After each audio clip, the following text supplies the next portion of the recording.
오늘은 요한복음 15장 시작하겠습니다. 15장 1절로 10절 말씀 가지고 사랑은 필수, 결혼도 필수. 요즘 유행하고 있는 그 유행가 중에 연애는 필수, 결혼은 선택, 이런 노랫말이 들어있는 노래가 있죠. 김연아 씨가 부른 그 노랫말 글귀에 그런 내용이 들어있어요. 연애는 필수, 결혼은 선택. 이것이 뭐냐? 요즘 젊은이들의 어떤 세태. 사랑은 즐기면서 결혼을 하지 않겠다, 또는 필요에 따라서 하겠다. 결국은 결혼한다는 얘기는 결국은 그 뒤에 따라오는 자녀들을 낳을 것이냐 말 것이냐 하는 문제와 결부되는 요즘 세태를 대변하는 하나의 노랫말이다, 이렇게 볼 수가 있습니다. 그러나 하나님 나라에서는 사랑도 필수, 결혼도 필수입니다. 오늘 포도나무 비유의 말씀의 내용의 핵심은 바로 사랑과 그리고 사랑의 결실을 얘기하는 거예요. 하나님은 사랑이라고 그랬죠. 이 사랑이라고 하는 그 사랑이 일반적으로 다섯날 교회에서 말하고 있는 무조건적 사랑이다. 하나님은 우리에게 독생자를 주시기까지 사랑하셨다. 그러니까 우리는 무한한 사랑을 받기만 하고 거기에 대한 대답을 무엇을 해야 될 것인가를 전혀 생각지도 않고 그저 그렇게 살아갑니다. 그 사랑이라고 하는 게 도대체 뭐냐는 거예요. 그냥 막연한 게 사랑이야. 하나님은 사랑이다. 사랑은 뭐냐? 모든 걸 다 쏟아준다. 그러니까 하나님에게 오기만 하면 만사형통이다. 더 세속적인 얘기를 하면 도깨비방망이에요, 하나님이. 무한한 잠재력과 무한한 능력과 무한한 자비와 재산을 가지고 있기 때문에 부지런히 와서 뺏어 먹어라. 빼먹는 것이 남는 거다. 이게 지금 사랑이라고 가르치고 앉았어요. 사랑이라는 것은 부부간의 사랑을 사랑이라 하는 거예요. 아가페라는 사랑은. 하나님은 우리의 남편이 되고 주님도 우리의 남편이 되고 우리는 그의 신부가 되는 얘기를 하고 있는 거예요. 그러니까 하나님은 지금 사랑에 갈급해 있다고요. 목말라 있다고요. 근데 사랑하자고 했더니 혼자 하세요. 혼자 하세요. 혼자 하시고 부지런히 내가 원하는 것만 주세요. 그걸 사랑이라고 지금 알고 있어요. 그러니 당연히 그 관계가 형성이 안 됐는데 무슨 결실이 있겠어요? 관계가 형성이 돼야, 결혼이라는 관계가 형성이 돼야 자녀가 나올 거 아니에요. 하나님이 자녀를 만들어야 되는데 사람들을 끌어모아 놓고 있는 거예요. 그것을 열매라고 착각하고 있는 거예요. 첫 번째로 요한복음 15장 1절로 4절, 나는 참된 포도나무이며 나의 아버지는 농부이다. 예수님께서는 14장까지 나와 아버지는 하나다, 내 안에 아버지가 계시고 내가 아버지 안에 있다, 이렇게 얘기했어요. 근데 갑자기 나는 참된 포도나무고 나의 아버지는 농부다. 농사짓는 이야기로 지금 갔습니다. 포도농사 얘기예요. 갑자기 예수님께서 이 얘기를 그 예화로 그냥 선택을 뭘 할까 하다가 포도나무 비유로 선택을 한 게 아니에요.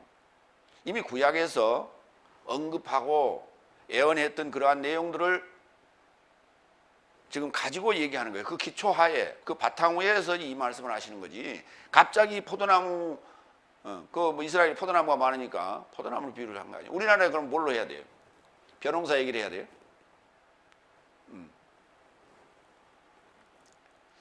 첫 번째, 나는 참된 포도나무이면 나의 아버지는 농부이다. 에고 에이미, 헤 암펠로스, 헤 알레티네. 나는 참된 참 포도나무, 참 포도나무다. 참 포도나무, 거짓 포도나무가 있다는 거예요. 참 포도나무. 포도나무가 포도 열매를 맺어야 되고 포도 열매는 포도 맛을 내놔야 돼요. 그리고 호파테르무 나의 아버지는 게오르고스 에스틴 농부이다. 그 농부가 그 포도나무를 얼마나 사랑하겠어요. 그 사랑하는 포도나무가 열매를 맺어야 돼요. 열매를 맺지 않은 나무는 그건 쓸모가 없는 거예요. 열매 맺지 않은 나무를 왜 거름 주고 보살피고 그 가지치고 돌봐줄 필요가 없잖아요. 잘라버리는 거죠.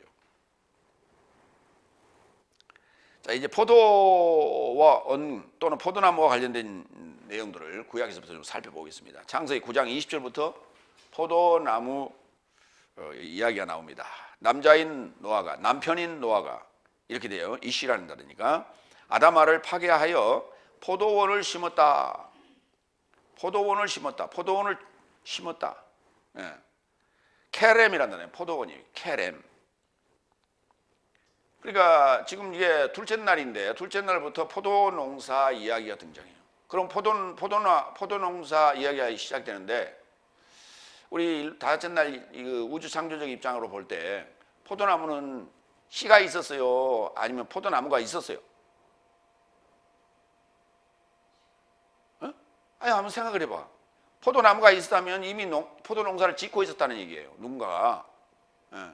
그런데 노아가 이제 그런데 그 식물들이 어때요? 노아 홍수 때 싹 죽어버렸잖아요. 근데 그 종묘를 어디서 가져왔어요?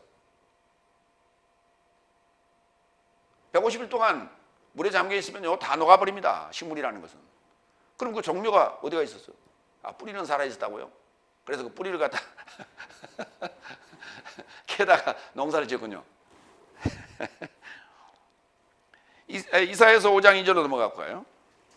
땅을 파서 돌을 제하고 극상품 나무를 심었었도다. 그 중에 망대를 세웠고 그 안에 술투를 팠었도다. 좋은 포도 맺기를 바랐더니 덜 포도를 맺혔도다. 우리가 이제 뭐 감나무 얘기하면 감나무, 창감나무, 돌감나무 뭐 이렇게 얘기해요. 네. 복숭아 그러면 이제 복숭아 뭐 개복숭아, 살구 그러면 개살구 이렇게 해서 그 개자가 붙은 건데 개자가 붙으면은 그게 일종의 이제 덜포도적 개념이에요. 네. 그런데 우리가 생각하는 그런 덜포도 개념이 아니에요. 이 베우심이라고 하는 베우심이라는 단어인데 베우심이라는 단어는 베오스의 복수형이에요. 그러니까 베오스의 사역이에요. 베오스의 사역. 베오스의 사역인데 뭐 어떤 사역이냐? 악취를 내는 거예요. 악취를 내는 거예요. 먹을 수 없는 악취가 나서 먹을 수 없는 그런 것을 맺혔다라는 거예요. 그러니까 우리가 생각하는 어떤 그런 열매적 이런 그 알갱이를 얘기하는 것이 아니라 상태를 얘기하는 거예요. 어떤 상황이나 상태를 얘기하는 거예요. 이사야서 5장 7절도 볼까요? 대저 만군의 여호와의 포도원은 이스라엘 족속이요. 그러니까 포도 농사를 지었다, 시작했다 하는 얘기가 결국은 이스라엘과 관련된 이야기를 지금 시작하고 있다. 예수님께서 마지막 사도행전 1장에서 언급하신 건 또 이스라엘에 대해서 언급했어요. 믿음의 시작인 아브라함의 뭡니까? 손자가 되는 야곱이 바로 이스라엘 아니에요. 이스라엘 얘기예요. 그러니까 대저 만군의 여호와의 포도원은 이스라엘 족속이요 그의 기뻐하는 식물은 유다 사람이라. 그들에게 공평을 바랐더니 도리어 포악이요 그들에게 의로움을 바랐더니 도리어 부르짖음이었도다. 거기 잘 보세요. 부르짖음이었도다. 부르짖었다는 얘기는 무슨 말이에요? 뭔가를 바라고 뭔가를 원망하고 뭔가를 요구하는 그러한 갈망, 원망 이런 거 아니에요. 부르짖음이라는 게. 공평을 바랐더니 포악이라. 포악. 그칠 줄 몰라요. 먹어도 한이 없어. 해도 끝이 없어. 포악하게 이럴 데 없어요. 그러니까 그게 뭐냐면 만족함이 없어서 그래요. 만족함이 없다는 거예요. 그럼 만족함이 없다는 얘기는 무슨 말이에요? 평화가 찾아오지 않았다는 거예요. 평화가 완성되지 않았다는 거예요. 그러니까 늘 불안한 거예요. 삶 자체가 불안해. 그러니 늘 모든 매사가 불안한 거예요. 그래서 믿는 자와 믿지 않는 자, 예. 그러니까 거짓으로 믿어도요 평안해 보여요. 그러나 정작 최악의 상황이 닥쳤을 때는 그것도 깨집니다. 그런데 두 가지로 분류할 때 믿는 자와 믿지 않는 자들을 분류해 보면 언어에 우선 이게 그 불안함이, 부족함이, 불공평함이 담겨 있어요. 언어에. 매사가 불안하고 불평불만이 입에 담겨 있어요. 감사나 만족함이 하나가 없어요. 그것은 끊임없는 교육과 끊임없는 우리가 말씀에 대한 이 연구와 상고가 필요한 거예요. 그렇지 않으면은 학습에 의해서 만들어진 것인데 그게 그래서 부모 자식 간의 관계예요. 그게 부모가 자식을 교육하는 겁니다. 그러니까 부모를 보면 자식을 알 수 있고 자식을 보면 부모의 상태를 알 수 있어요.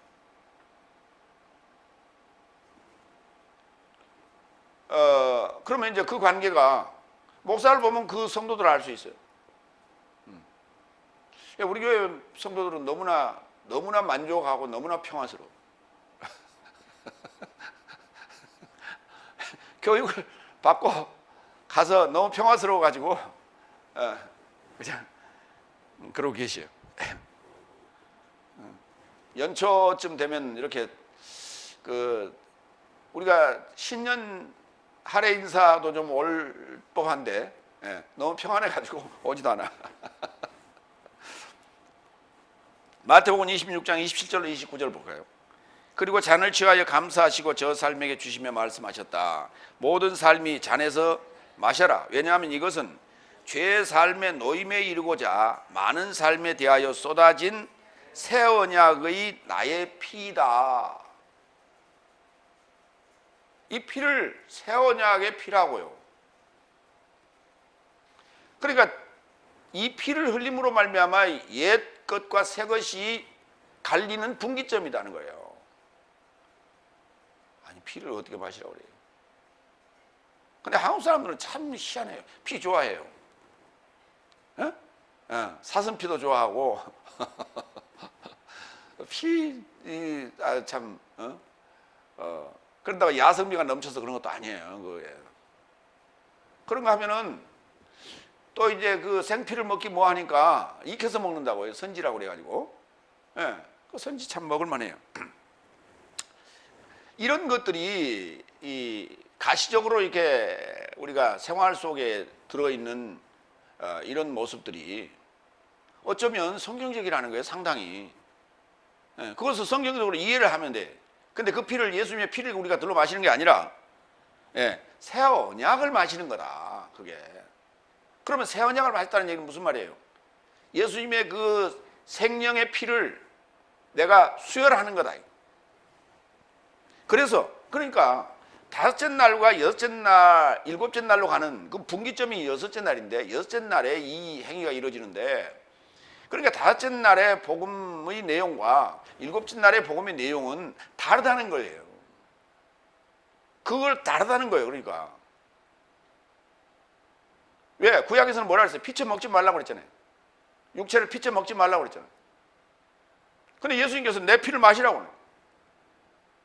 육체의 피를 마시는 것이 아니라 성령의 피를 마시는 거예요. 그리고 그것이 보이는 형태, 이해가 되는 가시적인 그런 3차원의 그 행위가 아니라 4차원적 영적 행위라는 거예요. 영적 행위. 새 언약의 피를 마신다는 거예요. 그래서 29절 나는 이제부터 내 아버지의 나라 안에서 새 것을 네 삶에 결합하여 마시는 그날까지 이 포도나무의 자손에게서 결단코 마시지 않겠다는 것을 네 삶에게 말한다. 이 포도나무의 자손에게서 지금 보이는 이스라엘 다섯째 날에 다섯째 날에 자손에게서는 포도주를 내가 안 마시겠다고요. 거기서 나오는 것은 아버지의 나라에서 나는 것으로 먹겠다는 거예요. 그게 아버지의 나라가 언제 이루어져요? 일곱째 날에 이루어지는 거 아니에요?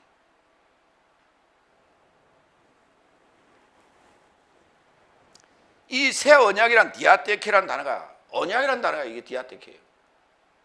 헬라어로도 디아테케, 갈라둔다, 통과한다. 아브라함이 하나님과의 그 언약을 받을 때 그 새를 갈랐잖아요. 그리고 이 솔개가 지나갔단 말이에요. 그 갈란들. 그 피, 그러니까 뭔가 언약을 맺을 때는 피가. 그래서 우리가 혈맹 관계 이런 말을 하잖아요. 피로 맺은 어떤 관계. 피로 맺은 관계가 뭐예요? 형제 관계 아닙니까? 형제우, 그걸 피로 맺었다고 그래요. 혈맹 관계. 그래서 어떤 그런 각오를 하고 이 어떤 그 무리 속에서요, 이탈을 방지하기 위해서 주로 하는 행위들이 서로의 피를 이렇게 그 잔에다 이렇게 받아가지고 서로 이렇게 마시잖아요. 돌아가면서. 그런 거 드라마 같은 데 많이 봤죠. 그게 뭐냐면 우리는 한 형제다 이제. 그러니까 죽어도 같이 죽고 살아도 같이 살자. 그래서 이탈자는 이제 가차없이 처단하겠다. 뭐 이런 거 아니에요. 그래서 어떤 그런 각오를 다지는 거거든. 그런 거 하면은 우리 왜 뭐 어떤 옛날에 이런 데모 같은 거 하고 뭐 할 때 혈서로 쓰잖아요. 뭐, 깨갖고. 뭐 이런 것들이 다 어떤 그런 각오, 새로운 다짐, 뭐 이런 것들. 그런 것들로 이제 우리가 연상하게끔 예수님께서 이 말씀을 지금 하고 계신 것이다. 갈라디아서 3장 17절로 18절을 볼까요? 그러나 나는 이것을 말한다. 그리스도스에 이르고자 하나님에 의하여 비준된 언약을, 언약과 관련된 얘기 잠깐 거기서 언급 더 하고 가겠습니다. 언약을 430년 만에 생긴 법이 그 연통을 폐기하려고 무효케 하지 못한다.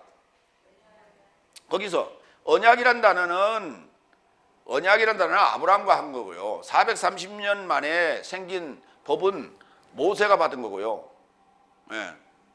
그런데 그때까지 그 언약이 계속해서 이어지고 있단 말이죠. 그 언약에 의하여 여호와께서 너의 하나님이라, 너희는 나의 백성이라 해서 애굽에서 이스라엘 백성을 뽑아낸 거 아니에요. 건져낸 거 아니에요. 그게 연통이란 말이에요. 에판겔리아. 연결된 소식이에요.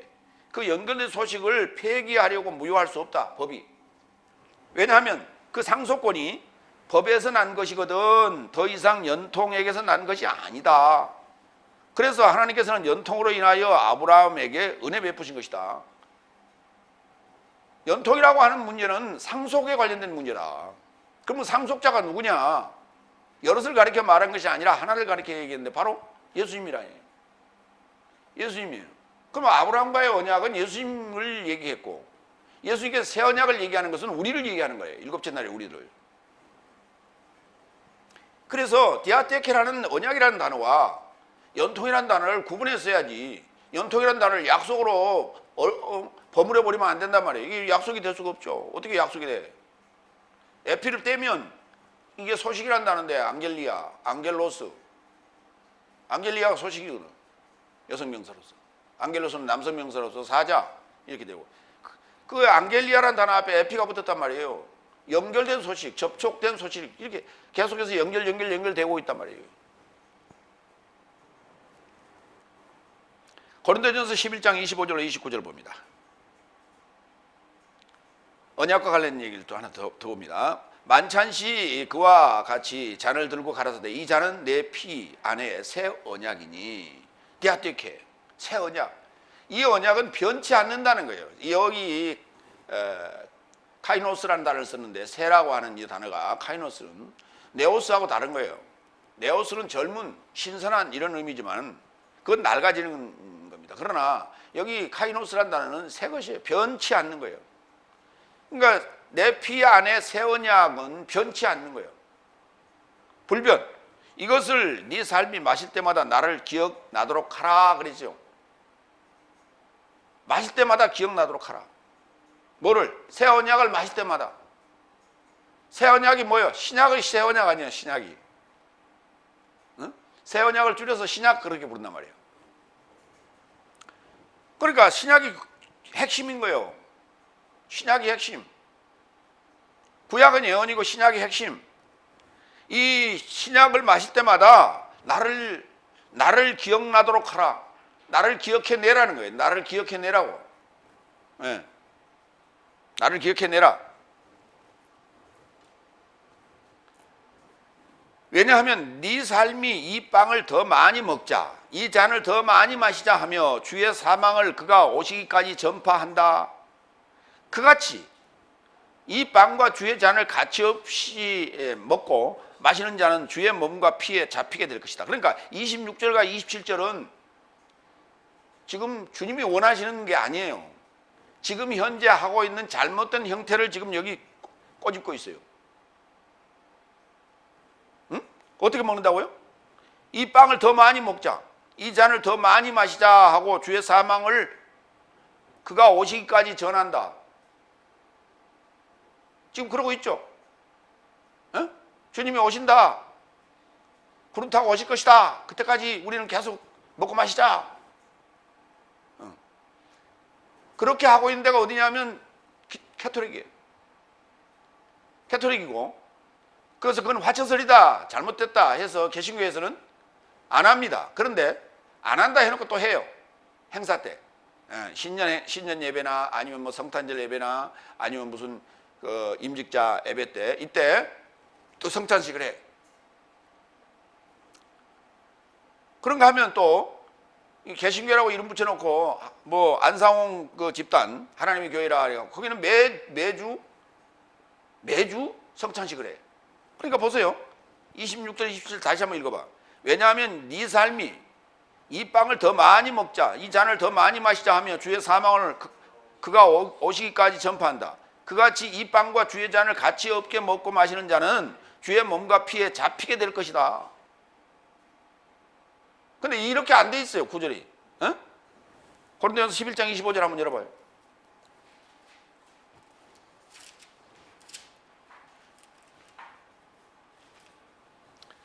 식후에 또한 이와 같이 잔을 가지고 가라사대 이 잔은 내 피로 세운 새 언약이니 이것을 행하여 마실 때마다 나를 기념하라 하셨으니. 일어나서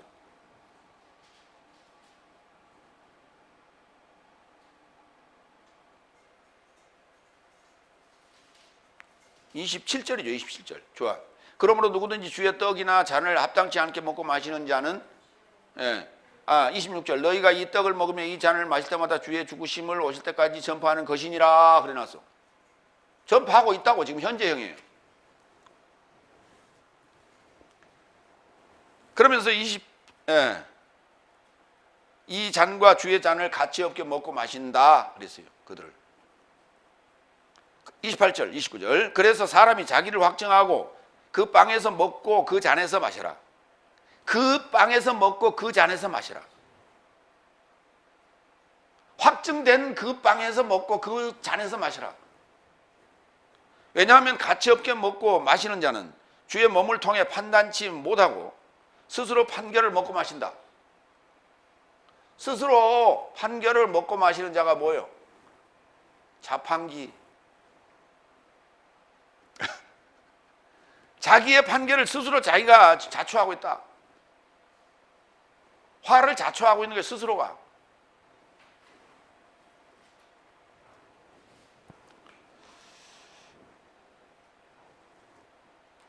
그러니까 이게 지금 새 언약의 피를 우리가 마시는, 이게 뭐지? 새 언약의 피가 뭐냐? 설교예요. 설교 말씀이라고요. 설교 말씀이 이게 포도나무에서 난, 이스라엘 포도나무에서 난 거냐, 다섯 날, 아니면 일곱째 날 새 언약의 피냐, 이걸 구분해야 된다 그 말이에요 지금. 근데 그렇게 해설을 해야 되는데 그렇게 해설 안 하니 문제지. 자기가 지금 다섯째 날 설교를 하고 있는데 그게 구분이 되냐고. 다섯째 날하고 일곱째 날이 있는지도 모르는데. 그러니까 이게 구분이 될 수가 없어. 고린도 후서 13장 5절 확증하라는 단어는 도키마조라는 단어인데요, 네 삶이 믿음 안에 있거든. 네 삶 자신을 페이라죠. 시험하고 네 삶 자신을 확증하라. 도kim하죠. 시험하고 확증하고. 겨울잠을 들어가야 될 곰이 자기가 기름이 지방이 겨울을 지낼 만큼 이게 찼는지를 시험하기 위해서 높은 데 올라가서 떨어져 본단 말이에요. 그래서 아프면 아직 덜 찬 거예요. 안 아프면 이제 들어갈 때가 됐다고 굴로 들어간단 말이에요. 동굴로. 겨울잠을 자기 위해서. 그 시험하는 거예요. 자꾸 테스트 해봐야 될 거 아니에요. 우리가 어떤 병에 뭐 일정한 양의 음료를 딴다고 칩시다. 그때 어떻게 해요? 쭉 보면서 늘 어때요? 눈금을 이렇게 재잖아요. 늘 테스트 하잖아요. 술을 만들 때 이게 술이 됐나 안 됐나 늘 냄새도 맡아보고 늘 테스트를 하잖아요. 그렇게 해서 확증을 하는 거예요. 근데 그냥 무조건 놓고 믿어? 뭔지도 모르고. 우리나라 말에 보면 참 이 다지고 가고 시험하고 가야 될 그런 말들이 너무 많아. 믿는 도끼에 발등 찍는다. 찍힌다. 돌다리도 두들겨 보고 가라. 이런 조심해서 다녀오라. 조심이란 말이 무슨 말이에요? 조심조심 그러니까 그렇게 걸으라는 얘기 아니고 잡을 조자 마음 심자예요. 마음을 놓지 말라. 마음을 놓고 가면 사고 나요. 엎어져. 떨어져. 가다가 엎어지고 떨어지고. 마음을 딱 잡고 가라. 조심. 잡을 조자 마음 심자예요. 그 한문이에요. 매사에 그렇게 경계하는 그러한 말들을 우리 선인들은 우리에게 늘 얘기해 줬어요. 근데 교회는 전혀 다 풀어버려요. 다. 마음 다 풀어버려요.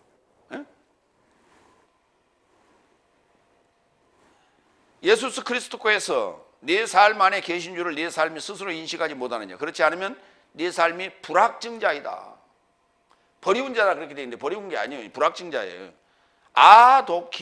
아도키모스. 도키마조에서 온 도키모스. 확증이란 단어예요. 확증. 도키모스. 근데 거기 알파가 아뉴라는 단어의 약어가 접두가 됐어요. 그래서 도키모스가 되니까 불확증이 되는 거예요. 불확증.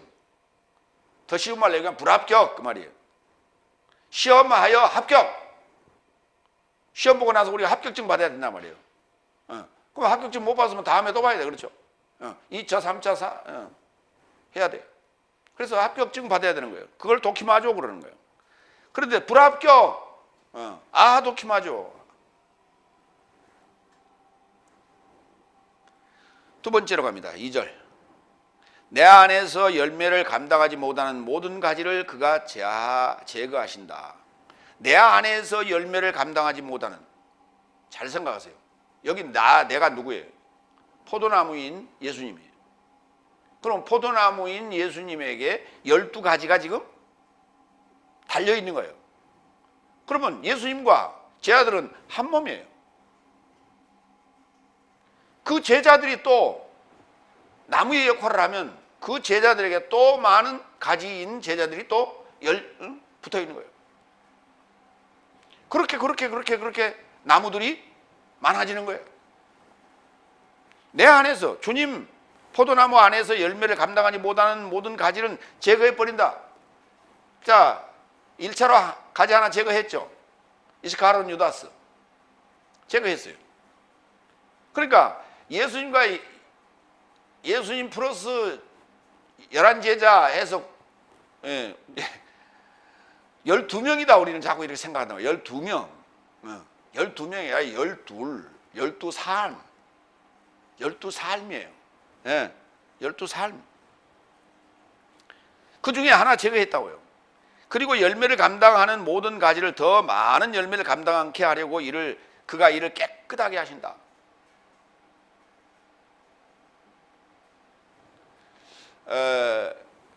포도나무는요, 가을철에 수확을 하고 나면 다 잘라버려요. 거의 가지들은 다 제거를 해버려요. 가지를, 아니 너희는 가지니까 가지를 놔둬야 되잖아요. 가지를 놔둬야 되는데 가지를 다 잘라버리고 거의 몽둥이만 놔둬요. 이렇게. 대개 몽둥이를 어떻게 놓느냐면 T자 형태로 놔요. 이렇게. 이게 나오면은 이거 나무를 중심으로 T자 형태로 만들어요. 예. 그래서 원나무에 줄기가 이렇게 그 원줄기 2개만 딱 양쪽으로. 그러면 거기에서 봄이 되면 또 이렇게 가지 장가지가 나서 거기에서 이제 세 가지에서 열매를 맺어요. 그래서 지금 이제 그 포도원 같은 데서 이제 옛날 그 포도나무는 그냥 놔두면 또 그냥 넝쿨로 쭉 이어집니다만은 지금 재배하는 그 형태의 포도원에서는 원나무 거기에서 원줄기 2개 딱 양쪽으로. 그래서 적당한 양의 열매가 송이가 결실할 수 있도록 그렇게 하고 있어요. 그래서 지금 포도원에 가보면 몽둥이만 남아 있어요. 원줄기하고 2가지 딱 이렇게 이것만 딱 남아서 아무것도 없어요. 그 얘기를 하는 게 아니에요. 지금 우리 이제 그런 모습인데 더 많은 열매를 감당케 하려고 그가 일을 깨끗하게 하신다. 포도원에서는요 더 많은 열매를 원치 않아요. 왜? 적당한 수의 열매 송이가 필요해요. 왜? 그래야만이 충실한 열매가 만들어지기 때문에. 그래서 더 이상의 열매도 다 제거해버려요. 실제로는. 그게 실제 농사법하고는 좀 다른 얘기예요. 일반적으로 생각할 때. 베드로후서 1장 20절로 21절 볼까요? 여기 이제 열매를 감당한다 그랬는데 우리 개역성경은 이 부분을 열매를 맺는 그랬을 거예요. 예, 2절. 예. 과실을 맺지 아니하는 그래서 맺는다 맺지 아니한다. 내 안에서 열매를 맺지 아니하는 과실을 맺지 아니하는 이렇게 번역을 했는데 과실을 맺는 것은 꽃이 떨어지고 나서 그 시방이 이렇게 달라붙어 있는 거, 시방이 달라붙어 있는 것을 맺었다 그래요. 그리고 여기 감당한다라는 단어는 이게 낙과가 되지 아니하고 그 수확할 때까지 매달려 있는 것을 감당이라고 그러는 거예요. 그걸 폐로라고 그러는데 그래서 그거를 구분하지 못하고 써놨어요. 맺는 것하고 수확할 때까지 매달려 있는 것하고는 다른 거예요. 그래서 그 정내에 떨어지는 걸 우리가 낙과라고 그러잖아요. 해충에 의한 것이든지 아니면 스스로에 의한 것이든지 아니면은 바람에 의한 것이든지 재에 의한 것이든지 이렇게 해서 떨어지는 걸 낙과라고 그래요. 그 낙과는 그거는 과일로 치지 않아요. 베드로후서 1장 20절로 21절. 네 삶은 먼저 이것을 알아야 하는데 성경의 모든 예언은 사적인 해석이 되어서는 안 된다. 왜냐하면 예언은 언제든지 사람의 뜻으로 운반된 것이 아니요. 예, 페로란 단어예요. 감당하다는 단어예요. 예언은 언제든지 사람의 뜻으로 뭐 했다고요? 운반하는데 감당을 해야 돼요. 그걸 짊어지는 거예요. 그걸 누군가가 짊어지고 그걸 전달해 줘야 돼요. 그게 예언이에요. 그러면 예언은 갑자기 무슨 뭐 영적인 기도를 해서 영적인 영광을 받아가지고 예언을 받아가고 하는 그런 거 쓸데없는 소리 하지 말고 그런 거 아니고 성경의 예언이에요. 성경의 예언인데 이거를 전달하는 자체가 이 운반한다는 자체가 이게 감당하는 거예요. 그걸 왜? 그냥 갖다 전해만 주는 얘기가 아니라니까. 내가 삶으로 그것을 녹여서 전해주는 거예요. 그래서 거기 감당이라는 단어를 쓰는 거예요. 운반된다는 의미가. 근데 왜 운반이라는 단어를 이걸 주로 쓰느냐 하면 한 날에서부터 시작해서 7째 날까지 가야 되기 때문에 그런 거예요. 5째 날까지의 연통이라는 에판겔리아의 소식이 예언이 연통이 돼야 되고 그것이 6째 날에 결실을 맺어야 되는 거예요. 그래서 7째 날에 완전한 제자로서의 사역이 이루어져야 되기 때문에 운반된다라는 페로를 쓰는 거예요. 그걸. 그런데 운반되는 과정에서 그걸 감당해야 되잖아요. 짐을 싣고 차가 달리는데 제대로 묶고 그걸 조심해서 감시하면서 가야 되는데 지 혼자 달리겠다고 그냥 대충 싣고 막 달려가 버리면 어때요? 집은 다 떨어져 버리잖아요. 가서 보니까 아무것도 없어. 목적지에 가서 보니까. 그 의미가 없죠. 뭐 운반한 거요. 제대로 목적지까지 도달했을 때 우리가 운반했다 그렇게 얘기하는 거예요. 그걸 감당한 거예요. 그것까지. 오히려 성령에 의해서 운반되어 하나님의 거룩한 사람 삶이 발표한 것이다. 그렇죠. 이런 단어들이 그냥 일반적으로 그냥 말이 되게끔 문장이 되게끔 써버리면 안 되는 거예요. 오히려 성령에 의해서 개혁성경 뭐라고 해놨어? 거기. 베드로후서 1장 21절.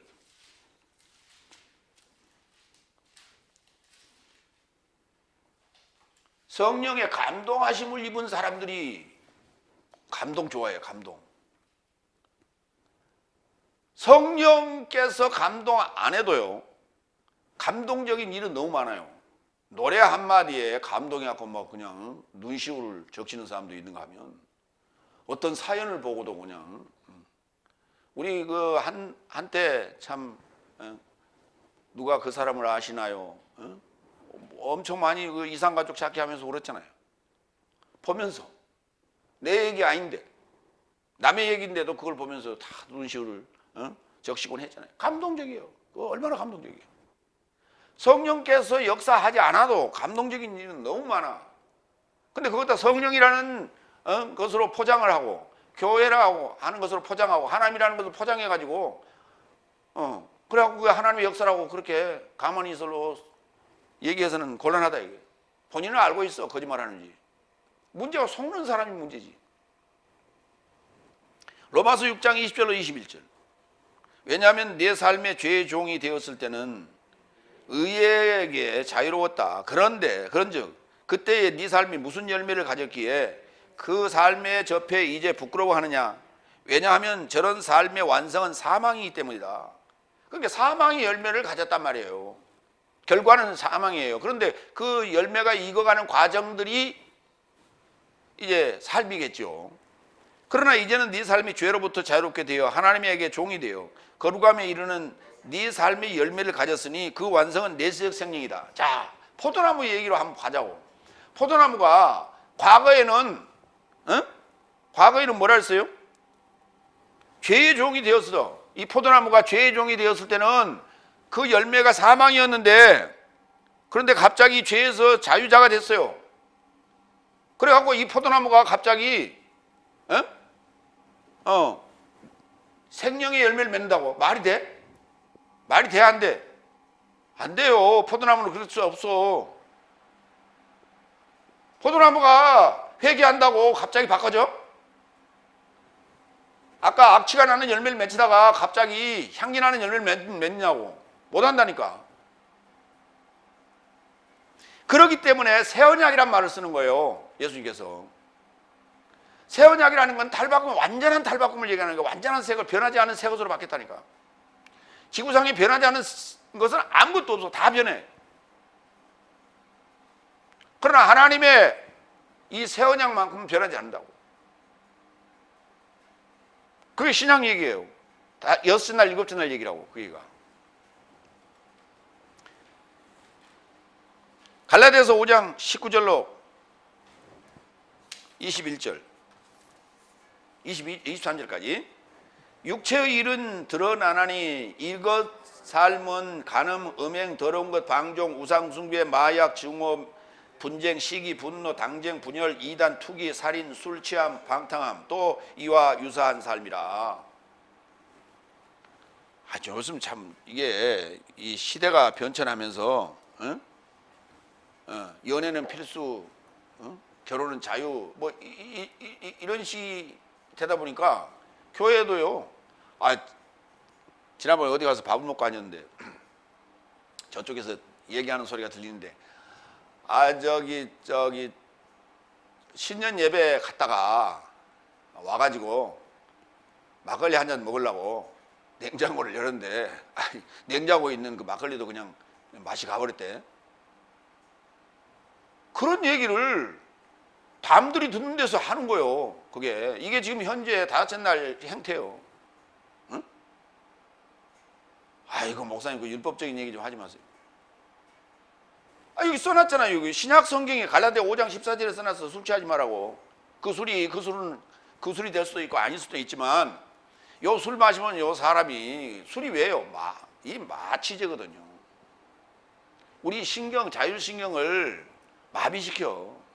감각을 무디게 해. 그러니까 날카로운 신경 하루 종일 사무실에서 앉아서 일 보면서 신경 쓰고 날카로워진 이것을 완화시켜주는 이완제란 말이에요. 그래서 술 한잔 딱 들어가면 허허 풀어져요. 예. 근데 그 상태에서 운전하면 어떻게 돼? 당연히 사고 나지.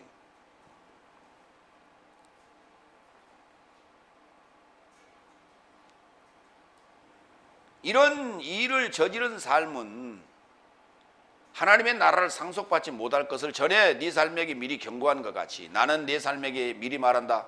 성령의 열매는 사랑, 기쁨, 화평, 오래 참음, 인자함, 선한, 충성, 온유, 절제이니 이런 삶에서 역행하는 법은 없다.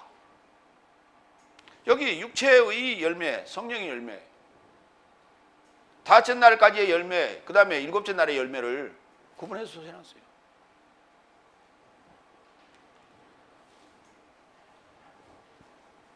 그러니까 여섯째 날은 뭐 하는 날이냐? 그 많은 성령의 열매를 맺게 하는, 말씀으로 깨끗게 하는 날이다. 이게 여섯째 날이에요. 말씀으로 깨끗게 하려면 걸레로 닦고 손으로 뭔가 가지도 치고 해야 깨끗해지지. 근데 말씀으로 깨끗게 한단 말이에요. 그럼 말씀으로 깨끗게 하려면 어디를 깨끗게 해? 우리 영혼을 깨끗게 하겠죠. 우리 마음 상태를. 예. 그러면 들어야 되는 거예요. 그리고 구분해야 되는 거예요. 시험하고 확증해야 되는 거예요. 근데 시험은 안 봐. 세 번째, 3절 4절. 네 삶은 내가 전한 말씀을 인하여 이미 깨끗한 삶이니. 그래서 풀으세요. 여섯째 날 공생의 기간 동안에 제자 삶이, 가지 삶이 깨끗해졌다는 거 아니에요. 네 삶은 내 안에 머물라. 나도 네 삶 안에 머물겠다. 만일 가지가 포도나무 안에 머물지 않으면 자신으로부터 열매를 감당함이 불가능함 같이 네 삶도 만일 내 안에 머물지 않는다면 이같이 불가능하다. 당연한 얘기를 하시네. 가지같이 홀라 스스로 어떻게 열매를 맺어? 나무에 붙어 있어야 열매를 맺지. 그런데 깨끗하지 않는 가지, 마음이 깨끗하지 않는, 청결하지 못한 가지는 잘라버렸단 말이에요. 이게 이스카롯 유다스예요. 나머지 지금 11제자는 에게 지금 하시는 말씀이에요. 말씀으로 너희는 이미 깨끗해졌다. 그러니 나로부터 떠날 생각하지 말라. 만약에 떠난다면 이스카롯 유다와 같은 신세가 된다. 말씀으로 어떻게 깨끗한가? 말씀, 로고스. 마가복음 4장 14절. 뿌리는 자는 말씀을 뿌리는 거 있다. 그 말씀이 그건 뭐예요? 씨예요. 말씀이 씨라고요. 이 말씀이 뭐예요? 씨요. 그럼 말씀을 뿌리고 이게 자라게 만들어야죠. 그럼 말씀을 뿌린다는 얘기는 말씀 그냥 읽으면 이게 뿌려지는 거예요. 그런데 자라게 하는 것은 뭐예요? 교육이라고요. 자라게 하는 건 교육이에요. 해설과 교육이라고 해요. 근데 교육이 안 이루어지고 있어. 해설이 안 이루어지고 있는데 무슨 놈 설교 가지고 그게 다 돼? 그건 뿌리는 것도 아니고 해설하는 것도 아니고 아무것도 아니에요. 전혀 말씀에 대한 본문에 대한 해설이 하나도 없이 말씀만 인용하고 앉았어 그냥. 그리고 자기가 하고 싶은 얘기를 하고 있단 말이야. 아까 사적으로 풀지 말라고 했는데 사적으로 풀고 앉았어. 요한복음 1장 1절로 2절. 여기 핵심이에요 이게. 요한복음의 핵심이며 신약의 핵심이에요. 시작 안에 말씀이 있었는데 미완료로 있었다고요. 말씀은 하나님을 향하여 미완료로 있었어요. 근데 그 향하여라는 단어가 이게 프로스라는 헬라어 전치사인데 이 전치사를 갖다가 함께라고 메타로 위드로 풀어놨어요 영어로. 함께 하나님이 말씀인데 말씀이 왜 하나님하고 왜 함께 있어?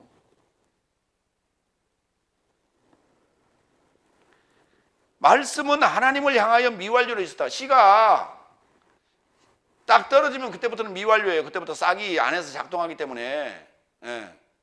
거기서 썩고 자라나기 때문에 그때부터 미완료 상태가 돼가지고, 그 다음에 싹이 나고 줄기가 자라고 꽃을 피우고 열매를 맺고 그리고 결실할 때까지, 그 결실이 됐을 때가 하나님이란 말이에요.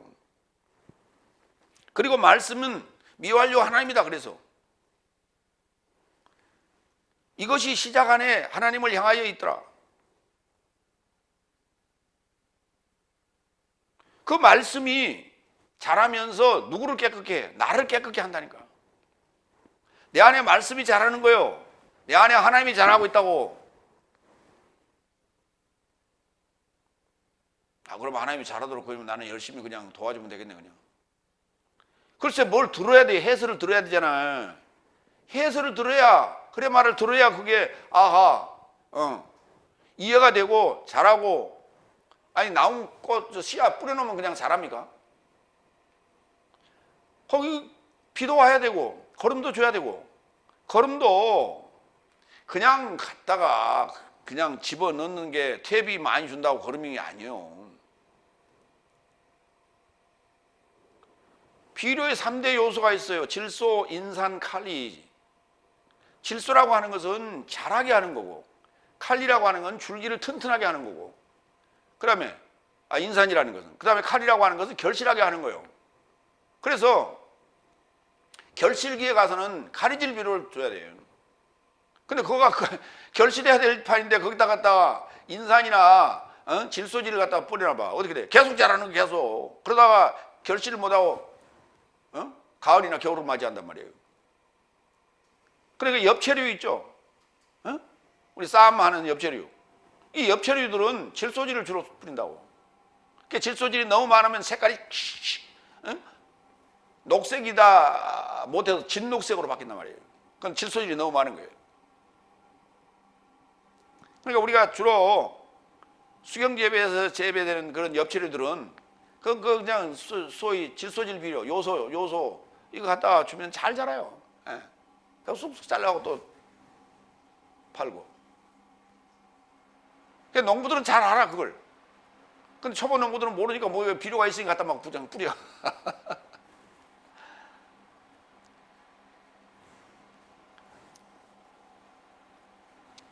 요한복음 10장 35절, 하나님의 말씀이 저 삶을 향하여 발생하였으니, 저 삶을 하나님 삶이라 언급하였다. 하나님 말씀이 저 삶을 향하여 발생하였으니, 저 삶을 향하여, 하나님 삶을 향해서 발생했다니까. 발생, 발응, 출발, 기노마이, 그렇게 되었다고. 그래서 잘하고 있단 말이에요. 그렇죠? 이렇게 그걸 하나님 삶이라고 그랬어요. 데오이.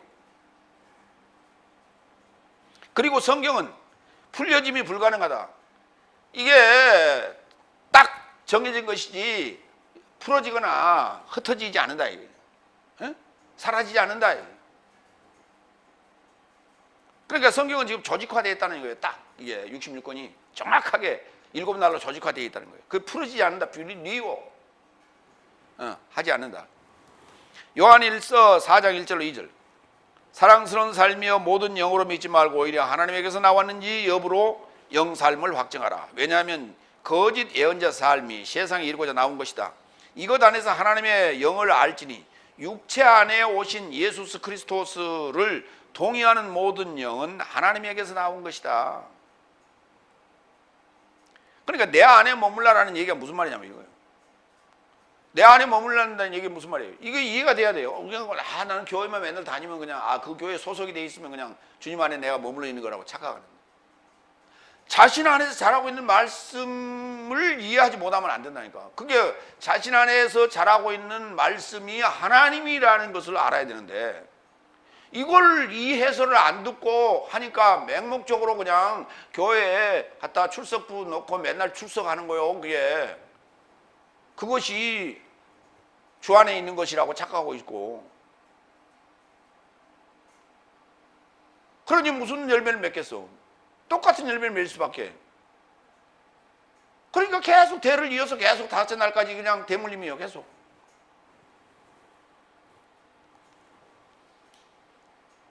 육체 안에 오신 예수 그리스도를 동의하는 모든 영은 하나님에게서 나온 것이라니까. 육체 안에 오신 예수 그리스도스. 말씀이 육체가 되었다. 말씀이 육신이 되었다. 요한복음 1장 14절. 말씀이 육체 안에 오셔서 육체랑 같이 지금 있다니까, 나랑. 그걸 깨달아야 돼. 그걸. 근데 아이고 목사님 말씀 은혜 많이 받았습니다 오늘.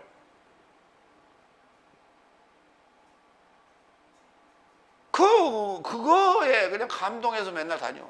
말씀 좋다고. 자기 귀에 좋아 보이니까 좋다고 그래. 성경 말씀 해설해 주는 것을 좋다고 그래야 되는데, 자기 귀에 듣기 좋은 얘기 하니까 좋다고 그래. 자기 귀에 듣기 싫은 얘기하면 아이고 저 양반 뭔 이상한 소리만 한다고.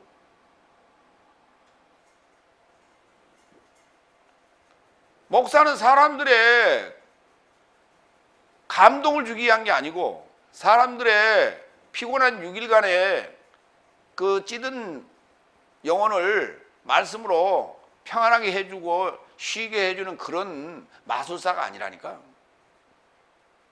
착각하지 마시라고. 좋은 음악 딱 듣고요, 목욕탕에 딱 가서 누워있는 게 훨씬 나아. 그럼 쫙 풀어져. 그리고 영화 한 편 보면 돼. 계시록 19장 11절로 13절. 그리고 나는 열려진 하늘을 알아보았다. 그리고 보니 흰 말과 그를 접하여 앉은 분이 믿음직스럽고 참되다고 초청된 분이며, 그는 의 안에서 판결하며 싸우신다. 의로 싸우신다고요. 그래서 그의 눈 삶은 불꽃 같고 그의 머리를 접하여 많은 왕관 삶이요, 자기 말고는 아무도 알아보지 못하게 기록된 이름을 가졌고 피에 적셔진 옷을 걸쳤으니 그 이름은 하나님의 말씀이라 초청된다. 그 백마탄 왕자가 하나님 말씀이라니까.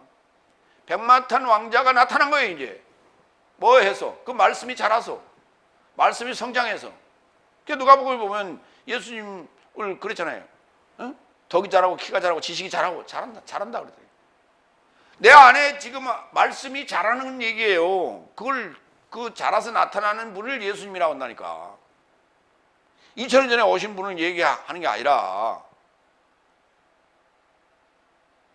그건 역사적인 얘기란 말이에요. 역사적인 얘기. 육체로 오신 예수를 동의하는 거예요. 그거는 2000년 전 얘기. 육체로 오신 게 아니라니까. 육체 안에 오셨다니까. 내 안에, 나라는 육체 안에. 아까 갈라디아 5장 19절에 육체의 열매를 그 삶을 행하는 그런 몹쓸 쓰레기 같은 내 안에 오셨다니까. 말씀이 그 안에 미활적으로 떨어져서 지금 자라고 있다고.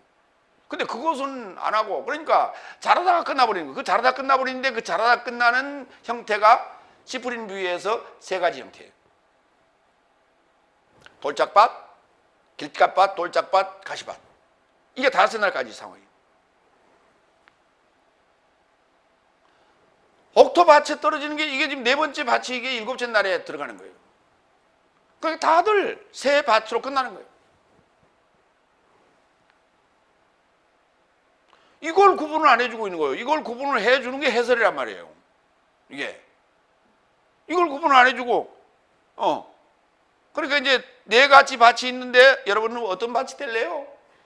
그러니까 자기들이 판단해.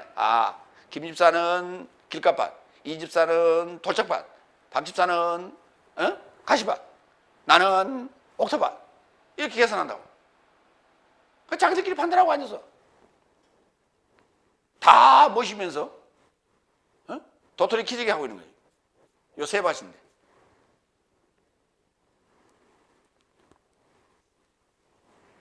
그러니까 우리나라 사람들은요, 백마탄 왕자, 참, 그러니까 좋은 건 다 갖았어. 어저께인가 그저께인가요? 뉴스에 보니까 뭐 북한 김정은이가 백마 타고 막 그냥 백두산에서 막 뛰어다니는데, 그러니까 성경적이고 그것도 성경적인 거 갖다 쓰는 거예요. 신격화 시켜서 백마 타고. 그랬더니 또 그거 보고 또 누구예요? 신천지 이만희는 또 백마 타고 또 지키고 있어.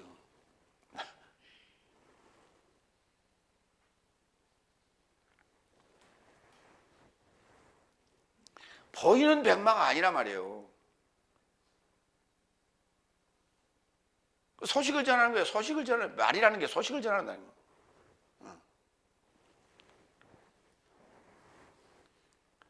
악의 소식이 그게 육체의 삶이지, 그게 선한 삶이에요? 그래서 사람들 그런 거에 현혹되는 거예요. 그런 거에 현혹되는 거예요. 그래서 북한 사람들 왜 그걸 어느 정도 이제는 어떤 정보가 들어가 있잖아요. 대한민국에 대한 정보도 들어가 있고 중국에 대한 정보도 들어가 있고, 그게 나라 밖의 어떤 정보들이 이제는 어느 정도 알고 있단 말이에요. 근데 왜 한글을 못해? 왜 폭동을 못 일으키냐고? 왜 자유를 달라고 뭐 하냐고? 너무나 조직이 완벽하게 돼 있고 수년간 그 체제에서 길들여 있었기 때문에 연합이 안 되는 거예요. 서로 소통이 안 돼. 왜? 다 중간중간에 스파이들이 다 끼어 있어가지고, 감시자들이 끼어 있어. 못해. 우리 남한은 참 어려운 그런 군사 정권 아래서도 하여튼 했잖아요. 어떻게든. 그게 할 수 있는 그런 그 원동력이고 그 집단이 뭐냐면 학교였어요. 대학교. 거기도 불가능한 게 그 학교에서 가능해요. 그런데 그쪽은 또 다른 게, 뭐냐, 김일성 대학교 이런 데서 해야 되잖아요. 우리는 서울대에서 하듯이. 근데 그거 할 수가 없어. 왜? 거기는 당성이 좋은 애들만 뽑아다 갖다 거기다 집어넣어놨기 때문에 걔들은 안 못해요. 그러면 별 볼 일 없는 삼류 학교 같은 데서 해야 되는데 그게 해봐야 파급력이 별로 없어요.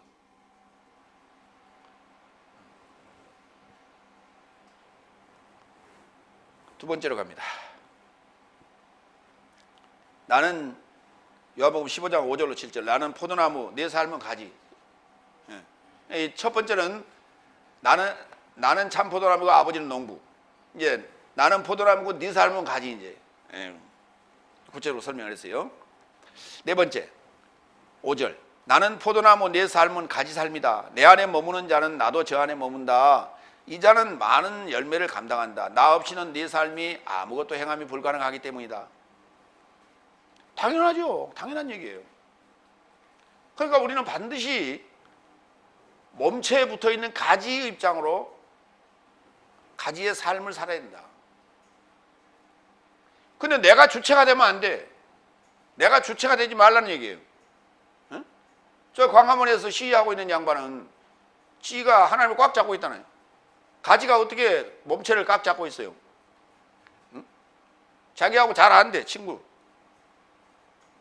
그러니까 성경을 뭘로 읽었어? 성경 연구 하나도 안 한 거예요. 권력 잡을 생각만 하고 앉았지.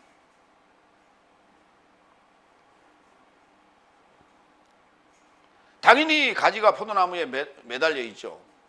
붙어 있는 거예요. 근데 그것을 내 안에 머문다라고 얘기했어요. 그러니까 스스로 떨어질 수 있는 거예요. 그래서 그렇게 표현을 했어요. 내 안에 머문다. 포도나무에 가지가 내 안에 머문다 이랬어요. 그러니까 머물고 떨어지고 하는 것은 선택의 문제라는 거예요. 선택의 문제. 그러니까 선택이라고 하는 문제는 떨어질 것이냐 붙어 있을 것이냐예요. 떨어지면 그걸로 끝 붙어 있으면 좋은 열매를 맺는 거고 감당하는 거고. 그러니까 여기 보세요. 열매를 맺을 수는 있어요. 그러나 그것을 좋은 열매로 끝까지 하나님께 드릴 만한 열매로 수확할 수는 없어요. 그게. 그러니까 주님하고 아무 상관없이 사역할 수 있다니까. 주의 이름 갖다 써먹으면서. 그래서 많은 교인을 만들어낼 수 있어. 그러나 그것은 헛개비라, 구름이라, 바람이라 그래. 왜? 하나님 나라에 들어갈 수 없으니까. 요한복음 14장 18절로 20절. 나는 네 삶을 고아로 놔두지 않고 네 삶을 향하여 온다. 잠시 세상은 더 이상 나를 바라보지 못한다. 그러나 네 삶은 나를 바라본다. 이는 내가 살고 네 삶도 살 것이기 때문이다. 그날 안에서 내가 나의 아버지 안에, 네 삶도 내 안에, 나도 네 삶 안에 있음을 네 삶이 알 것이다. 언제? 위로자 성령이 오시면. 그게 언제예요? 일곱째 날 시작이란 말이에요. 일곱째 날 시작, 오순절 성령으로 오신다고. 그러면 요한복음 14장 20절 이 상황이 완성된단 말이에요. 포도나무에 가지가 그 포도나무 안에 가지가 머물게 되는 상태.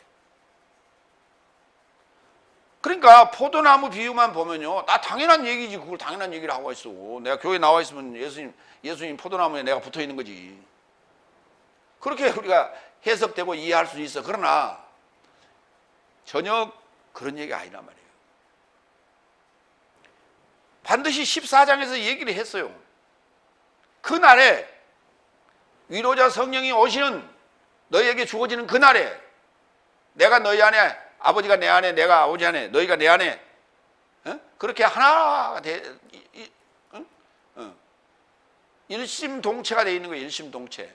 삼위, 그걸 이제 부부가 한 마음 한 몸이 되는 것을 일심동체라고 그러는데, 성경은 둘이만이 얘기 아니라 셋을 얘기한단 말이에요. 그래서 삼위일체라고 그러는 거예요. 그걸.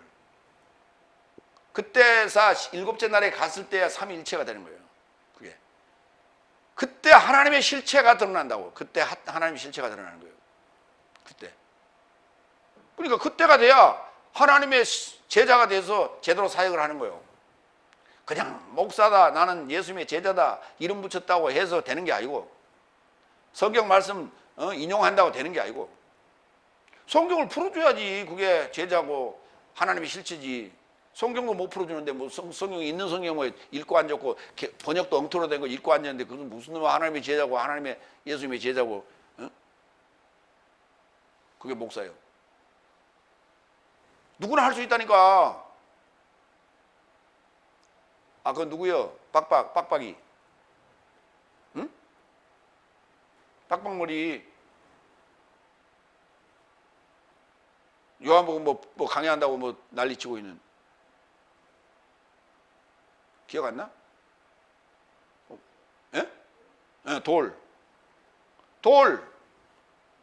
돌도 글쎄 성경 강의한다고 하고 앉아서 목사 아니잖아. 누구나 할 수 있다니까. 요 개혁성경 가지고.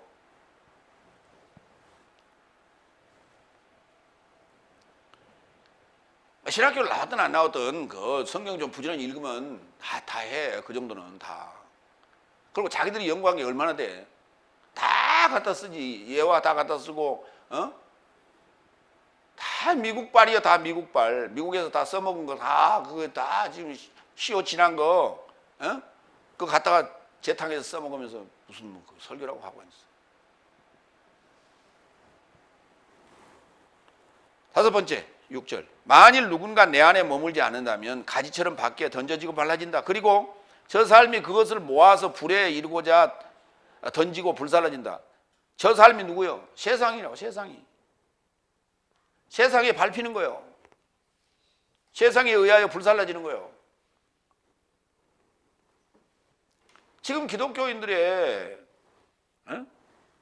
나가서 어디가 기독교인이나 말을 못해. 창피해서.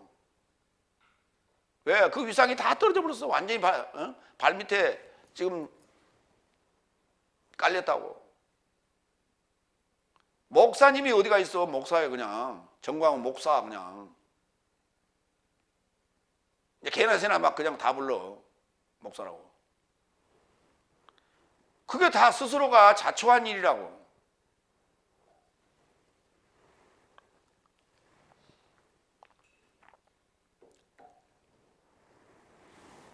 가지가 포도나무에 머물지 않으면 제거되고 버려지고 거두어서 불살라지죠. 예. 오타 수정하세요. 마태복음 7장 16절로 20절. 네 삶은 저 삶의 열매 삶으로부터 저 삶을 인식할 것이다. 열매 삶으로부터 인식하는 거예요. 결실했을 때.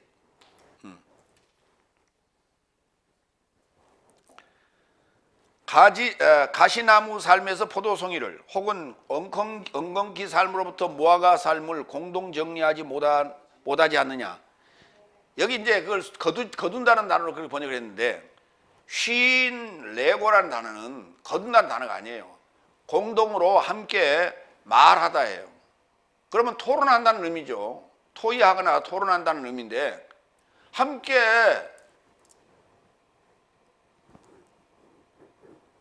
너희가 너희의 죄가 주홍 같을지라도 양털같이 나하고 좀 토의하자고 그랬잖아요. 이사야서. 그 얘기예요, 지금 이게.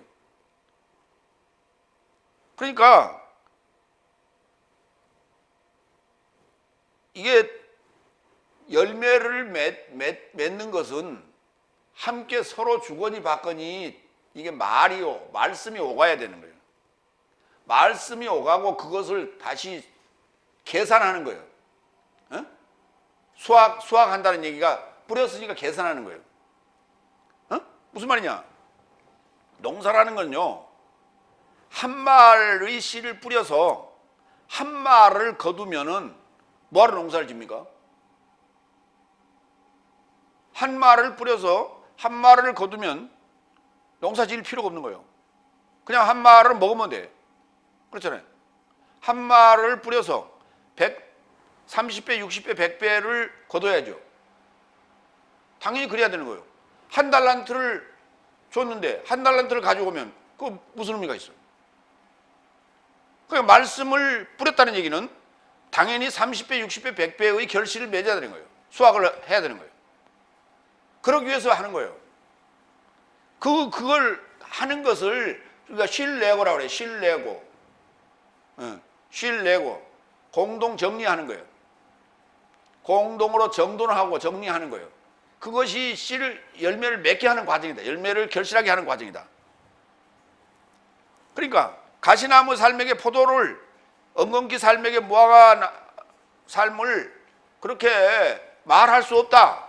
그렇게 공동으로 서로 대화할 수 없다. 그렇게 그 말이에요. 이와 같이 모든 선한 나무는 좋은 열매를 행하고 부패한 나무도 나쁜 열매를 행한다. 그렇다니까. 게살구 나무는 게살구를 맺는다니까. 선한 나무는 나쁜 열매를 행함이 불가능하고 부패한 나무도 좋은 열매를 행함이 불가능하다. 좋은 열매를 행하지 않는 모든 나무는 베어지고 불에 이르고자 던져진다. 이것이 둘째 사망이에요. 내 안에 지금 두 가지가 있다고. 원래는 나쁜 열매를 행하도록 돼 있어요. 근데 그 안에 악취가 나고 나쁜 열매를 맺게끔 돼 있어. 그러니까 가만 놔두면 잡초만 우거지는 거예요. 그리고 거기에 열매를 맺긴 맺는다니까. 근데 못 먹을 것들이에요.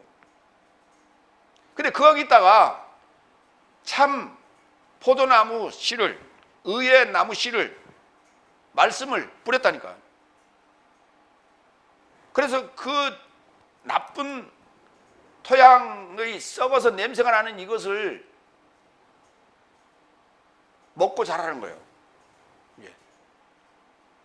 그러니까 내가 원래 선한 것도 아니고 무한 것도 아니고 아무것도 아닌 무의 상태인 생땅, 생땅, 황토 땅, 거기에다가 씨를 뿌리는 어리석은 농부는 없어요.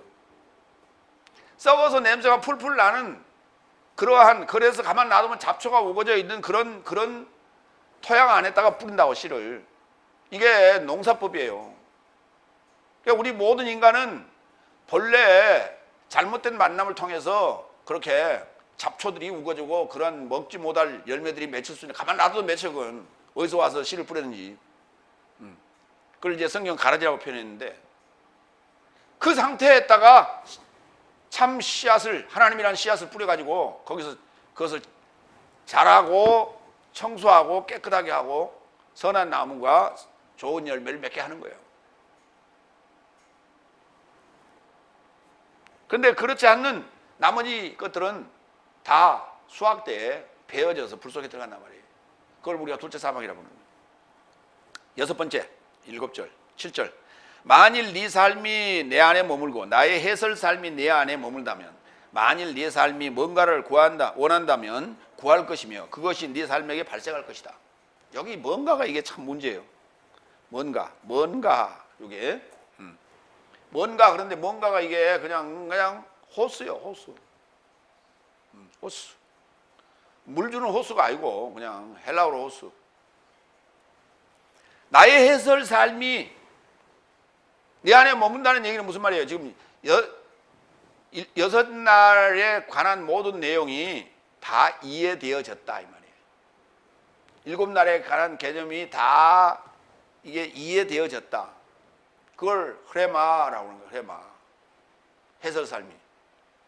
이거는 또한 나눠줄 수 있어요. 그대로. 내가 해설 듣지 못했는데 어떻게 그걸 나눠줘?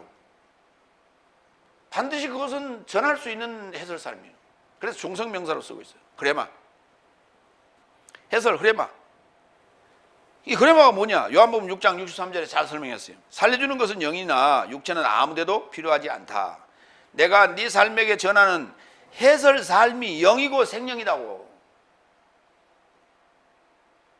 그러면 해설 삶이 네 안에 머문다는 얘기는 무슨 말이에요? 위로자 성령이 왔다는 얘기죠. 위로자 성령이 올 때 나에게는 무엇이 주어지느냐? 아브라함과 약속한 그 상속권이 주어지는데 그 상속의 내용이 뭐냐? 연통이에요. 그게 일곱째 날이에요. 이걸 연통이라고 하는 거예요. 이걸 상속받는 거예요. 일곱째 날 이걸. 근데 뭐 상속 뭐 기업 그런 얘기 하니까 무슨 뭐 그거 천국에 가서 뭐 회사 할 거예요? 회사 차려가지고 주식회사 할 거예요?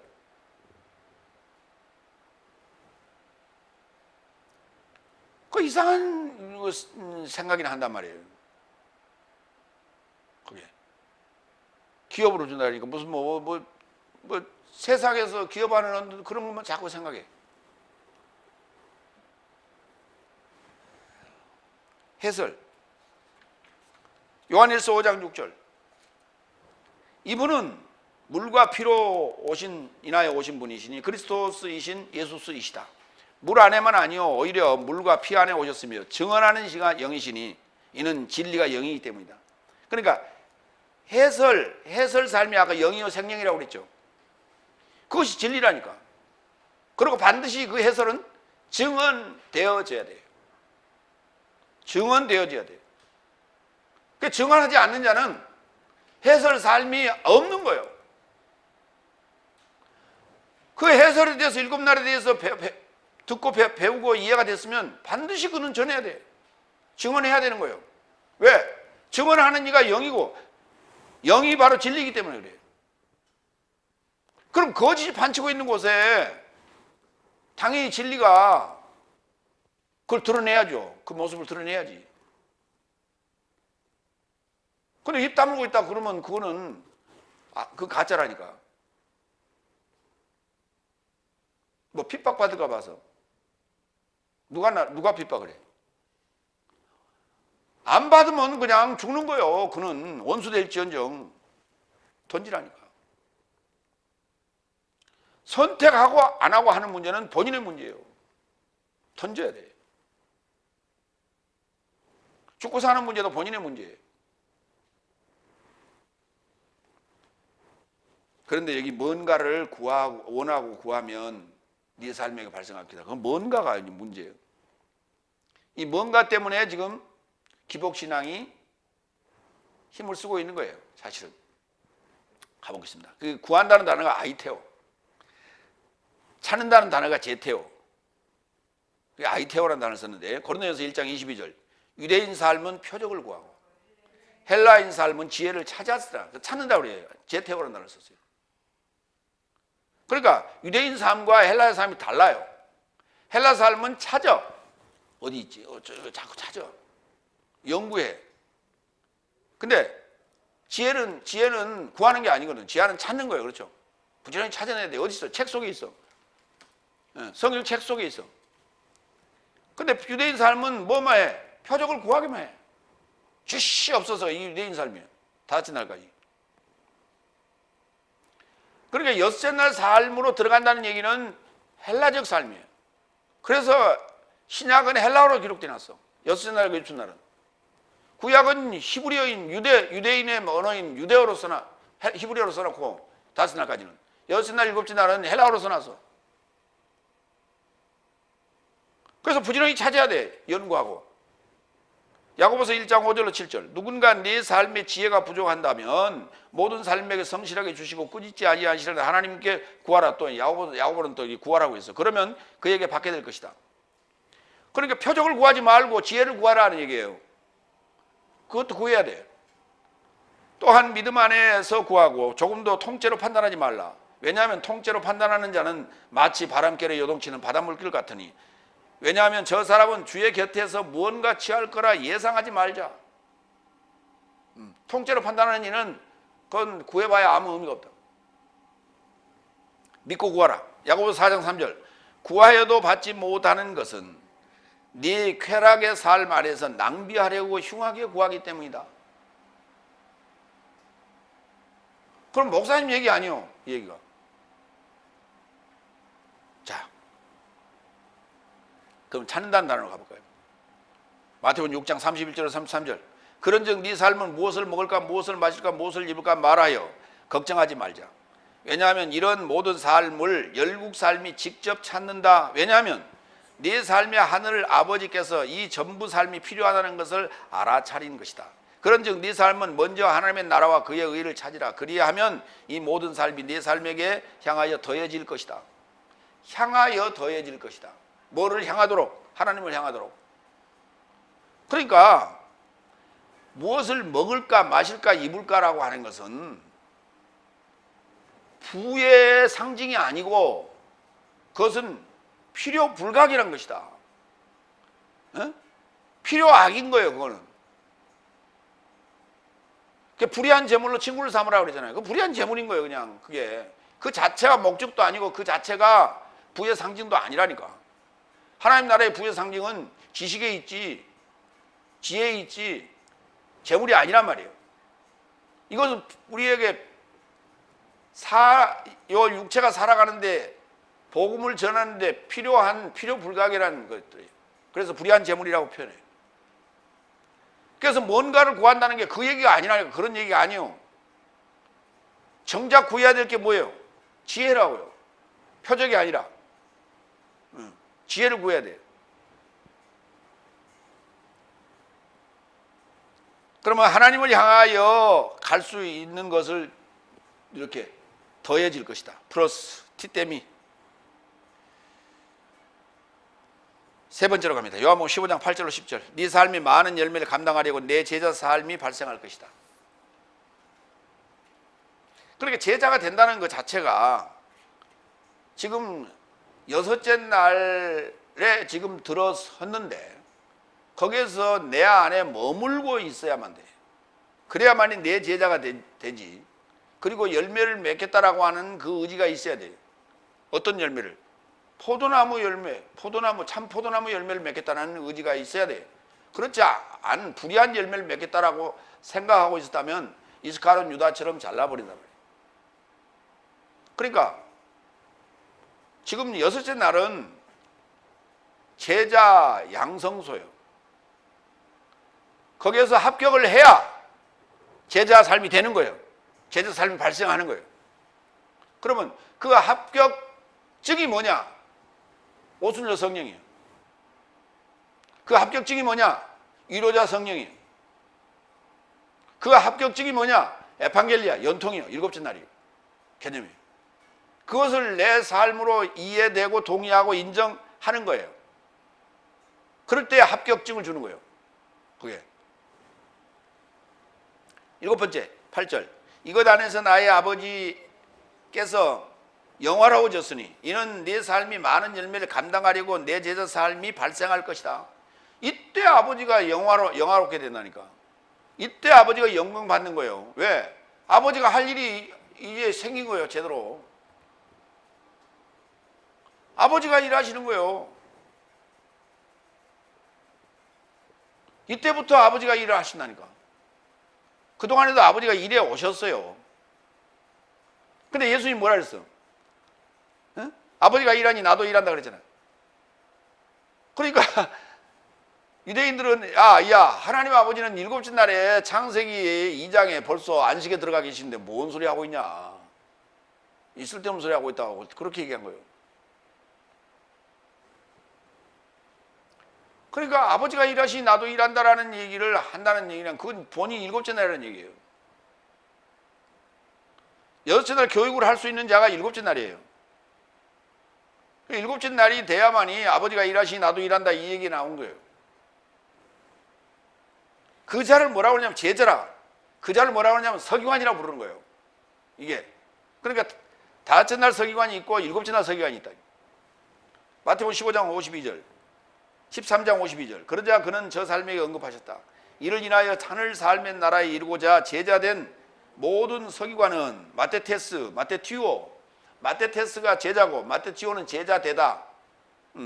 그러니까 제자된 모든 서기관은 그의 보물에서 새 삶과 옛 삶을 내던지는 집주인 사람과 닮은 꼴이다 그랬어요. 제자된 서기관은 어쩌다고요? 새 삶과 옛 삶을. 옛 삶이 뭐예요? 다섯째 날까지 얘기. 새 삶이 뭐예요? 일곱째 날 얘기. 이거를 자유롭게 섞어서 내던지는 거예요. 발로 내던지는, 던져주는 거예요. 이게 제자예요. 근데 다섯째 날은 뭐지? 일곱째 날이 뭔지도 모르고 다섯째 날이 뭔지도 모르고 자기는 뭔지도 몰라. 아무것도 몰라. 멍청이. 멍텅구리. 구분이 하나도 안 돼.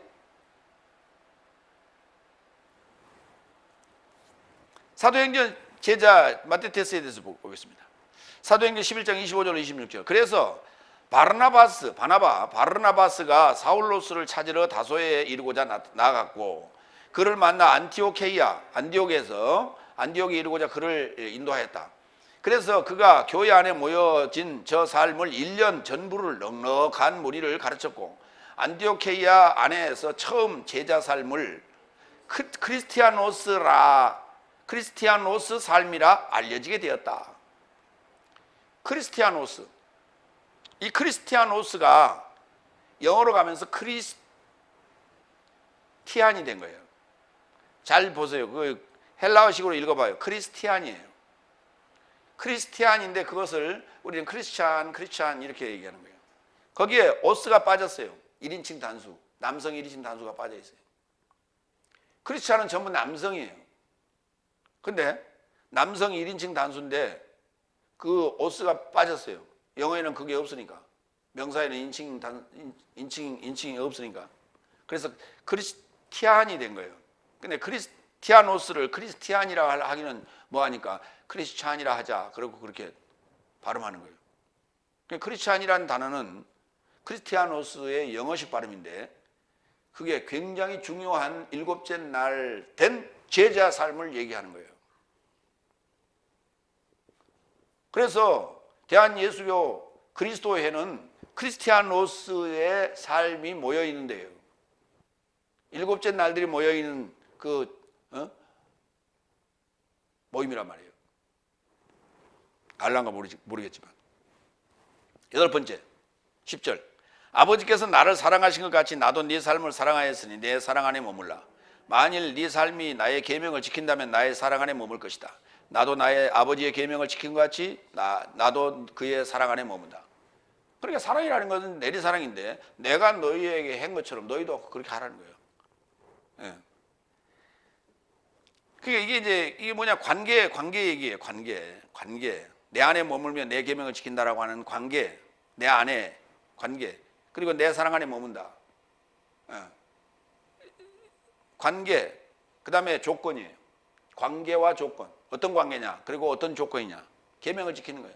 그 자체가 사랑이라는 거예요.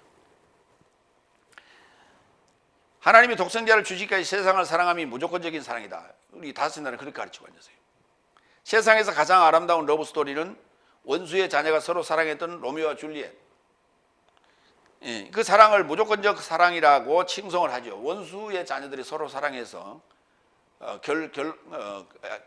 결론적으로는 두 가정이 하나가 됐는데 결과적으로는 뭐예요? 두 자녀를 잃었잖아요. 그 자녀 잃고 나서 하나가 되면 무슨 의미가 있어? 두 가정이 화목하면 뭔 의미가 있어? 자녀 잃었는데. 그건 러브 스토리가 아니에요, 사실은. 원수로 살면 뭔 소용이 있어? 원수 보기 싫으면은 한 사람이 영국에 있으면 한 사람은 저기 프랑스로 이사 가면 되지. 그럼 안 볼 수 있잖아. 행복하게 살 수 있잖아. 그걸 러브 스토리라고 자꾸 얘기한단 말이에요. 성경적인 것을 가지고 이제 그렇게 이제 극화해서 이야기화했는데 결국 자기 희생을 통해서 두 가정이 화목하게 됐다. 좋은 얘기죠. 근데 그거 자녀들은 잃었잖아. 두 가정에 이쪽 저쪽 다 딸 하나 아들 하나 다 잃었잖아. 그 슬픔과 그 아픔을 어떻게 견뎌낼 거예요? 맨날 만나서 포도주 마신다고 우리 사돈 합시다 해가고 사돈들이 모여서 그거 한다고 해결돼? 성경에서 러브 스토리는 보편적인 논리에 준하여 조건부 사랑을 요구해요. 내 안에서 내 계명을 지키라고 요구합니다. 조건부 사랑이에요. 이때 사랑이라는 그 관계는 부부 관계를 얘기하는 거예요. 부부 관계를 얘기해요. 그래야 열매가 나와죠. 부부가 아닌 사랑에 무슨 열매가 나와? 그러니까 연애는 필수, 결혼은 선택은 될 수가 없는 얘기예요. 그것은 성경적으로 안 맞는 얘기. 연애도 필수고 당연히 뭐예요? 결혼도 필수해야 돼. 그게 사랑도 필수, 결혼도 필수해야 돼. 성경 요구는 바로 그거예요. 그렇지 않으면 일곱째 날에 들어갈 수가 없는 거예요.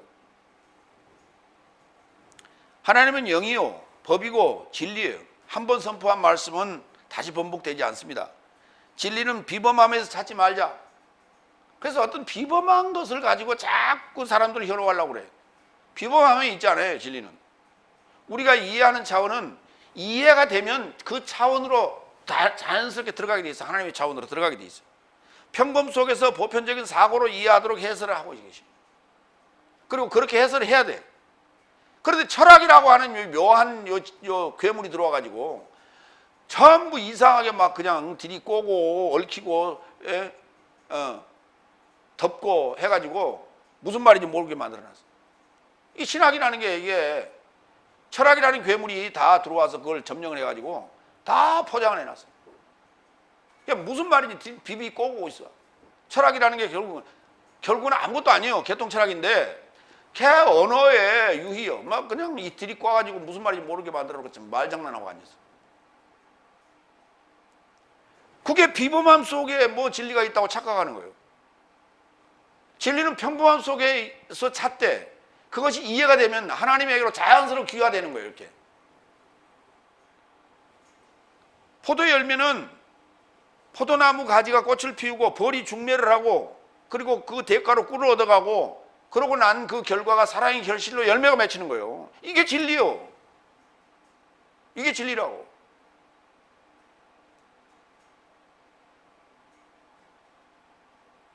그래서 일벌은 그 일을 하는데 중매이 하는 일을 하는데 그래서 일벌은 중성이에요. 성이 없어요. 중성이에요. 남성도 아니고 여성도 아니고 중성이에요. 흐레마가 중성이라고요. 우리는 흐레마로 일을 하는 거예요. 마테테스는 남성이지만 제자는 남성이지만 모든 제자가 다 남성이라니까. 여자 제자도 남성이고 남자 제자도 남성이라니까.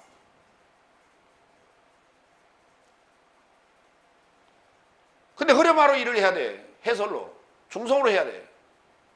근데 중성으로 하지 않고 자기 걸로 해. 그게 사적인 얘기예요, 그게.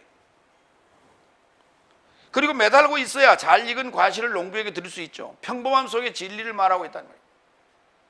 뭐 하나 특별한 게 없어요. 우리 인간 세상에 이해될 수 있는 얘기들을 다 써놨어요. 그게 이해가 되면 바로 하나님의 그 일하심, 하나님의 계획이 이해가 된다니까.